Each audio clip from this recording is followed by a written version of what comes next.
ವೀಕ್ಷಕರೇ, Patil news alert ಸುದ್ದಿಗೆ ಸ್ವಾಗತ ಸುಸ್ವಾಗತ. ಮಸ್ಕಿಯಲ್ಲಿ ಬೃಹತ್ ಉಚಿತ ಆರೋಗ್ಯ ತಪಾಸಣೆ ಶಿಬಿರ ಯಶಸ್ವಿ.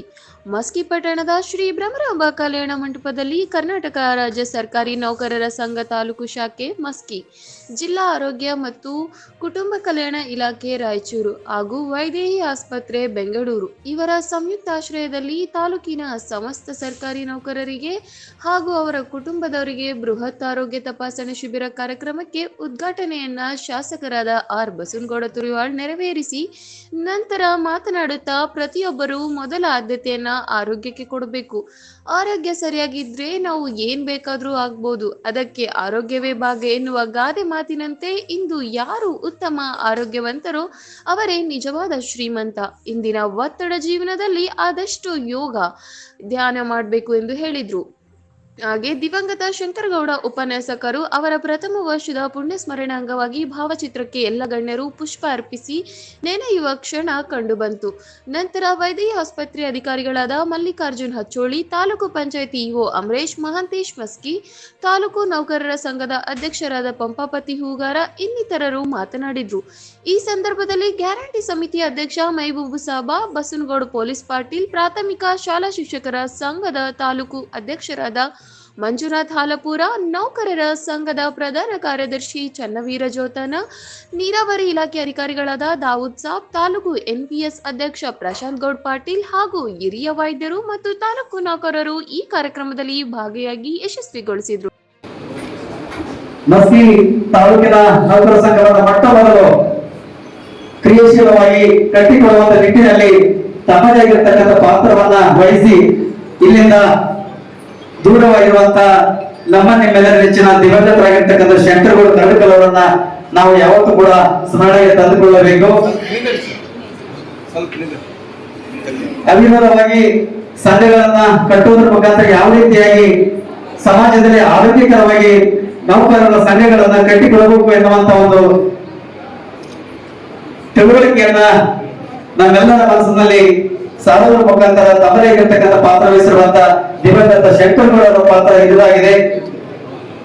ಉದ್ಘಾಟನೆಯಲ್ಲಿ ವೇದಿಕೆ ಮೇಲೆ ಉಪಸ್ಥಿತರಿರುವಂತಹ ಸರ್ವರು ಕೂಡ ಈ ಕಾರ್ಯಕ್ರಮದಲ್ಲಿ ಪಾಲ್ಗೊಳ್ಳಬೇಕಂತ ಈ ಮೂಲಕ ವಿನಂತಿ ಮಾಡಿಕೊಳ್ತಾರೆ.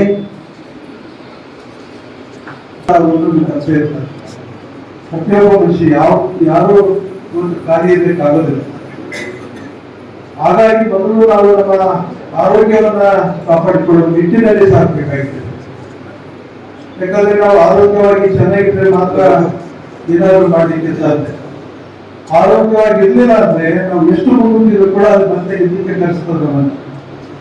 ಅದು ಒಂದು ಈ ಆರೋಗ್ಯದ ಶಿಬಿರ ಏನು ಅಂದ್ಕೊಂಡಿರ್ತಕ್ಕಂಥದ್ದು ಕೂಡ ಈಗಾಗಲೇ ಅಚ್ಚೋಳಿಯವರು ಅದ್ರ ಬಗ್ಗೆ ನಿಮ್ಗೆ ಹೇಳಿದರು. ನಾನು ಹೇಳಿ ಬಯಸ್ತೇನೆ, ಯಾವುದೇ ಇವತ್ತು ಎಲ್ಲರೂ ಕೂಡ ನೌಕರಿಯಲ್ಲಿರ್ತಕ್ಕಂಥವ್ರಿಗೆ ಒತ್ತಡಗಳು ಕೂಡ ಜಾಸ್ತಿ ಇರ್ತದೆ. ಒಂದು ಸಾಮಾನ್ಯ ಜನ ಕೂಡ ಒಂದು ಒತ್ತಡ, ಸರ್ಕಾರದ ಏನು ಅಧಿಕಾರಿ ಕೆಲಸ ಮಾಡ್ತಕ್ಕಂಥವ್ರು ನಾವೆಲ್ಲರೂ ಕೂಡ ಒಂದು ಒತ್ತಡಗಳು ಜಾಸ್ತಿ ಇರ್ತದೆ. ಯಾಕಂದ್ರೆ ಇವತ್ತು ನೀವು ಒಂದು ಕಡೆ ಆಲೋಚನೆ ಮಾಡ್ಬೋದು, ತಂದೆ ತಾಯಿಗಳು ಎಷ್ಟೇ ತಮಗೆ ಕೆಲಸ ತಮ್ಮ ಮಕ್ಕಳ ಕೆಲಸವನ್ನು ನೋಡ್ತಾರೆ.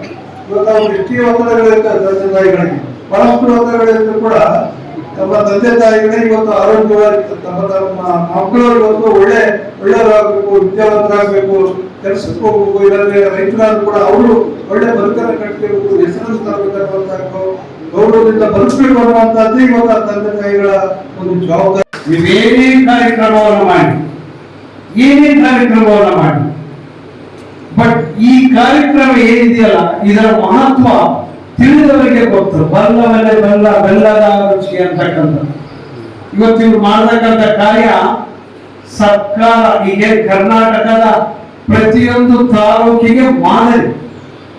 ಇದನ್ನ ನಾನು ರಾಯಚೂರಲ್ಲಿ ಮಾಡಿದ್ದೆ, ಶಿವರಾಜ್ ಪಾಟೀಲ್ ಸರ್ ಬಂದಿದ್ರು, ಸಿರುಗುಪ್ಪದಲ್ಲಿ ಮಾಡಿದ್ದೆ, ನಾನು ಬಿ ಎಂ ನಾರಾಯಣ ಸರ್ ಉದ್ಘಾಟನೆಯನ್ನು ಮಾಡಿದ್ರು, ಸೇಮ್ ಸರ್ಕಾರಿ ನೌಕರರ ಸಂಘ. ಯಾಕೆ ಮಹತ್ವ ಯಾಕೆ ಅಂತಂದ್ರೆ, ನೀವೆಲ್ಲ ಎಜುಕೇಟೆಡ್ ಪೀಪಲ್ಸ್. ಇವತ್ತು ನೀವು ಬಂದಿರ್ತಕ್ಕಂಥದ್ದು ನಾನು ಮಾಡಿದ ಕ್ಯಾಂಪ್ ಇವತ್ತು ಎಜುಕೇಟೆಡ್ ಪೀಪಲ್ಸ್.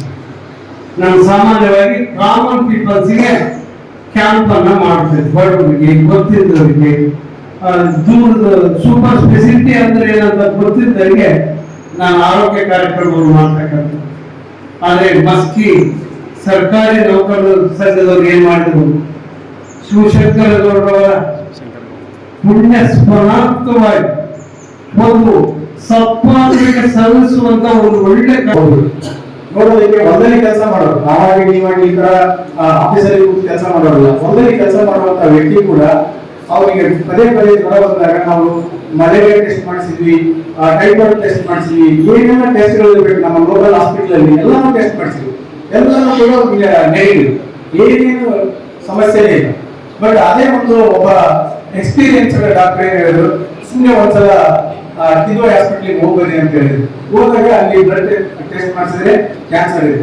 ಅಂದ್ರೆ ಏನು, ನಾವು ತಿನ್ನುವಂತ ಆಹಾರ, ನಾವು ಸೇವಿಸುವಂತ ಗಾಳಿ, ನೀರು, ಇದರಲ್ಲಿ ಕಲುಷಿತವಾದಂತ ವಾತಾವರಣ ಇದೆ. ಹಾಗಾಗಿ ನಮಗೆ ಗೊತ್ತಿಲ್ಲದಾಗಿ ನಮಗೆ ರೋಗಗಳು ನಮ್ಮ ದೇಹದಲ್ಲಿ ಸೇರ್ತವೆ. ಹಾಗಾಗಿ ನಾವೆಲ್ಲರೂ ಕೂಡ, ನಾವು ರೈತರಿರ್ಬೋದು, ಸರ್ಕಾರಿ ನೌಕರರಿರ್ಬೋದು, ನಮ್ಮ ಕುಟುಂಬದ ಯಾವುದೇ ಸದಸ್ಯರಿರ್ಬೋದು, ನಮ್ಮ ಆರೋಗ್ಯದ ಬಗ್ಗೆ ಹೆಚ್ಚಿನ ಕಾಳಜಿಯನ್ನು ವಹಿಸ್ಕೋಬೇಕು. ಮತ್ತು ಈ ಏನ್ ಹೇಳಿದ್ರು, ವರ್ಷಕ್ಕೊಂದ್ಸಲ ಹೆಲ್ತ್ ಚೆಕ್ಅಪ್ ಏನ್ ಮಾಡ್ಬೇಕಂತ ಹೇಳಿದ್ರು, ಅದ್ರ ಕಡ್ಡಾಯವಾಗಿ ನಾವು ಸ್ಪೆಷಲಿ ಸರ್ಕಾರಿ ನೌಕರು ಒಂದಿನ ಅದಕ್ಕೋಸ್ಕರ ಮೀಸಲಿಡಬೇಕು, ಮಾಡ್ಕೊಳ್ಬೇಕು. ಈಗ ಮಾಡ್ಕೊಂಡ ಸಂದರ್ಭ ನಮ್ಗೆ ಸಿಗಂಗಿಲ್ಲ. ಒಂದೊಂದ್ಸಲ ನಮ್ಮಲ್ಲಿ ನಮ್ಮ ಸಿಬ್ಬಂದಿ ಕೇಳ್ತಾರೆ, ಒಂದಿನ ಹಾಸ್ಪಿಟಲ್ ಹೋಗ್ತೀನಿ ಸರ್, ರಜೆ ಕೊಡಿ. ಇವತ್ತು ರಜೆ ಕೊಡಿ ಅಂತ ಇವತ್ತು ಕೇಳಿದಾಗ ನಾವು ಇವತ್ತು ಮಾನ್ಯ ಶಾಸಕರ ಮೀಟಿಂಗ್ ಇದೆ, ಕೊಡಕ್ಕಾಗಲ್ಲ, ಇವತ್ತೊಂದು ದಿನ ಬೇಡ, ನಾಳೆ ಈ ತರ ನಾವು ಪೋಸ್ಟ್ಪೋನ್ ಮಾಡ್ತಾ ಹೋದ್ವಿ. ನಮ್ಮ ಆರೋಗ್ಯದ ಬಗ್ಗೆ ಕೂಡ ಮಾತನಾಡಿದ್ರು. ಬಹುಶಃ ನಮ್ಮಲ್ಲಿ ದುಡ್ಡಿನ ತಗೊಳ್ಳೋದಕ್ಕೋಸ್ಕರ ಟೈಮ್ ಇರೋದಿಲ್ಲ ನಮ್ಮ. ಹಾಗಾಗಿ ಶಂಕರಗೌಡರು ಸುಮಾರು 1,30,000 ಸಂಬಳ ತಗೊಂತಾ ಇದ್ರು. ಸಾಕಷ್ಟು ಜನರಿಗೆ ದುಡ್ಡು ಕೊಡ್ತಾ ಇದ್ರು. 5,000 ರೂಪಾಯಿ ಕೇಳಿದಾಗ ಪೋಷಿಸ್ಕೊಂಬರಕ ಪೋಷಿಸ್ಕೊಂಬರಕ್ ಆಗಲ್ಲ. ನಾನು ಹೇಳಿದೆ, ನೋಡಪ್ಪ ರೋಗಿ ಆಗ್ತಾ ಇದೆ ಅಂದ್ರೆ ನಾವು ಪೋಷಿಸ್ಕೊಂಬರ ಬೆಂಗಳೂರಿಗೆ ಹೋಗಿ ಅಂದ್ರೆ 8 ದಿನ ಬಿಟ್ಟು ಹೋಗೋಣ, 8 ದಿನ ಬಿಟ್ಟು ಹೋಗೋಣ ಅಂತ ಹೇಳಿ ಕೊನೆಗೆ ನಮ್ಮನ್ನ ಬಿಟ್ಟೆ ಹೋದ್ರು. ಇವತ್ತು ಈ ರೀತಿ ಶಂಕರಗೌಡರನ್ನು ಕಳ್ಕೊಂಡ ಒಂದು ರೀತಿಯಲ್ಲಿ ಮತ್ತೆ ಬೇರೆ ನನ್ನ ಸ್ನೇಹಿತರ ನೌಕರ ಬಾಂಧವರನ್ನ ನಾನು ಕಳ್ಕೊಬಾರ್ದು ಅನ್ನುವಂತ ಉದ್ದೇಶದಿಂದ ನನಗೊಂದು ಬರಿತಾ ಇತ್ತು, ಈ ಒಂದು ಆರೋಗ್ಯ ಶಿಬಿರವನ್ನು ಮಾಡಬೇಕು ಪ್ರತಿ ವರ್ಷ ಅಂತ. ಅದಕ್ಕೆ ಸಾಥ್ ಕೊಟ್ಟಂತ ಎಲ್ಲ ನನ್ನ ಶಾಸಕರಿಂದ ಹಿಡಿದು ಎಲ್ಲ ತಾಲೂಕು ಅಧಿಕಾರಿಗಳಿಗೆ ಮತ್ತು ಎಲ್ಲ ನನ್ನ ನೌಕರರಿಗೆ ಹೃದಯಪೂರ್ವಕವಾಗಿ ನಾನು ಸನ್ಮಾನವನ್ನ ಮತ್ತು ಅವರಿಗೆ ಗೌರವ ಸಲ್ಲಿಸ್ತಾ ಇದ್ದೇನೆ. ನಾವು ಇನ್ನು ಪುಣ್ಯವಂತರು, ಯಾಕಂದ್ರೆ ನಮ್ಮ ತಾಲೂಕಿನಲ್ಲಿ ಶಾಸಕರು ನೌಕರ ಸ್ನೇಹಿತರಾಗಿದ್ದಾರೆ. ಬಹುಶಃ ಅವರ ಒಂದು 2 ಅಧಿಕಾರ ಅವಧಿಯಲ್ಲಿ ಎಂದು ಕೂಡ ನಮ್ಗೆ ಏನ್ ಬರ್ತಂದ್ರೆ ಒತ್ತಡ ಆಗುವಂತದ್ದು, ಅವಶ್ಯ ಶಕ್ತಿಗಳನ್ನು ನಿಲ್ಲಿಸುವಂತದ್ದು ಮಾಡಿಲ್ಲ.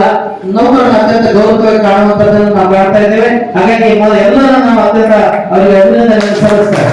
ಅವರು ಕೂಡ ಕೆಲವು ಸಂದರ್ಭದಲ್ಲಿ ಬೈತಾರೆ, ಆದ್ರೆ ನೌಕರರ ವೈಯಕ್ತಿಕ ಧಕ್ಕೆ ಆಗುವ ರೀತಿಯಲ್ಲಿ ಎಂದೂ ಮಾತಾಡಿಲ್ಲ.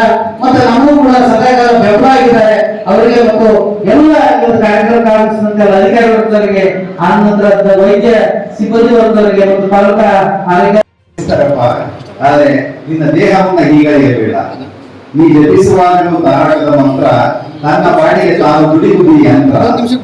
ಈ ಯಂತ್ರ ನನ್ನ ಪಾಡಿಗೆ ನಾನು ದುಡಿತಾ ಇರ್ತದೆ. ಆ ದುಡಿಯುವ ಯಂತ್ರಕ್ಕೆ ಏನೇನು ಕೊಡ್ಬೇಕೋ ಅದನ್ನ ನಾವು ಕೊಡ್ಬೇಕು. ಈಗ ಯಾವುದೇ ವಾರ್ಡ್ಗೆ ನೀರು ಬರಲಿಲ್ಲ ಅಂತಂದ್ರೆ ಆ ವಾರ್ಡ್ ಬಂದು ಕಂಪ್ಲೇಂಟ್ ಹೇಳ್ತಾರೆ. ಆದ್ರೆ ನನ್ನ ಒಂದು ಅಂಗಾಂಗ ಕಂಪ್ಲೇಂಟ್ ಹೇಳಕ್ ಸಾಧ್ಯ ಇಲ್ಲ. ನನಗೆ ಲಿವರ್ ಬೇಕಾಗಿದ್ದು ಸಿಕ್ಕಿದೆಯೋ, ಪ್ಯಾಂಕ್ರಿಯಾಸ್ ಬೇಕಾಗಿರೋದು ಸಿಕ್ಕಿಲ್ಲೋ ಕೆಲವೊಂದು ಸಾರಿ ಕಂಪ್ಲೇಂಟ್ಸ್ ಬರ್ತಾರೆ, ಬೇಕು ಬಂದ್ರೆ ನೀರು ಕುಡಿ ಅಂತ ಹೇಳ್ತಾರೆ.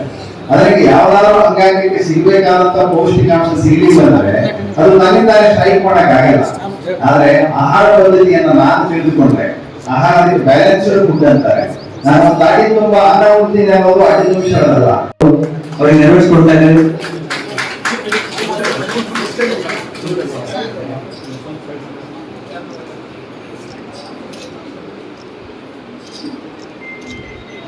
ಸರ್ 1 ನಿಮಿಷ ಸರ್.